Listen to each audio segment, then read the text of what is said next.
Merci David pour l'essentiel de l'info. À 11h33, il est l'heure de retrouver Isabelle. Isabelle Leyer. Bonjour Isabelle. Bonjour.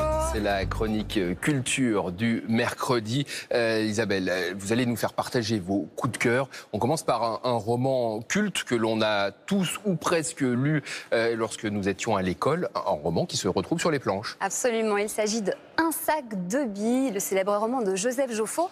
Mais c'est aussi son histoire, une histoire vraie. Donc, alors, quelle histoire, hein. Ça se passe en 1941. Les Allemands ont envahi Paris. Ça devient très dangereux pour les Juifs d'y rester. Et donc, le papa de Joseph, 10 ans, et de Maurice, 12 ans, décide de les envoyer à Nice, où ils ont de la famille. Et voilà que les deux petits partent tout seuls. Ils traversent la France. Ils ont juste un petit peu d'argent en poche. Et ils vont devoir braver tous les dangers à plusieurs reprises. Ils risquent d'être arrêtés, et c'est parfois de justesse. Et peut-être la mort derrière. Donc voilà, ils y arrivent grâce à leur intelligence, grâce à leur ruse. Alors ce roman, il a été déjà adapté 2 fois au cinéma, et c'est la première fois au théâtre, seul en scène, interprété par James Groglin. Je vous propose tout de suite de regarder quelques images. Maurice a 12 ans, moi 10.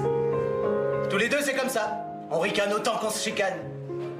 Papa a un salon de coiffure où bossent aussi nos 2 grands frères, Henri et Albert. En 1942, notre premier matin avec l'étoile jaune cousue sur le manteau. Mon étoile. Contre un sac de billes. Ma première bonne affaire. Aujourd'hui, il faut fuir. Ne dites jamais que vous êtes juif. La France libre n'est plus très loin. Je vous fais passer, moi, pour 500 francs chacun. Il y a des flics un peu partout et ils ont ordre d'arrêter tous les juifs. On part découvrir Marseille. Nous n'avons pas de papier, mais je dois cacher ma peur. Mes parents ont été arrêtés.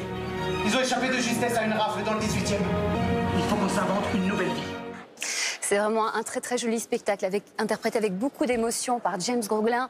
On vibre avec lui, on tremble avec lui. Et puis c'est un spectacle très actuel, puisqu'il faut rappeler encore qu'aujourd'hui, des enfants, des femmes, des hommes, tous les jours fuient leur vie pour échapper à la mort. Et c'est vraiment bien triste. Alors, un sac de billes, on ne sait pas forcément pourquoi son auteur a choisi ce titre. Alors, je vous raconte l'anecdote, elle est très mignonne. En fait, le premier jour où Joseph arrive avec son étoile sur le manteau à l'école, un de ses camarades lui dit « Oh, elle est trop chouette ton étoile, elle est trop stylée, tu me l'échanges. » Et le petit, il a en main un sac de billes, un gros sac de billes. Et donc, Joseph accepte cet échange. Il est d'ailleurs très fier de sa transaction. Donc, voilà. Donc, c'est un très beau spectacle, je vous le recommande. Un sac de billes au Théâtre Lucernaire à Paris et une tournée prévue dans toute la France. Voilà, et on peut relire le roman de Joseph Joffo, évidemment.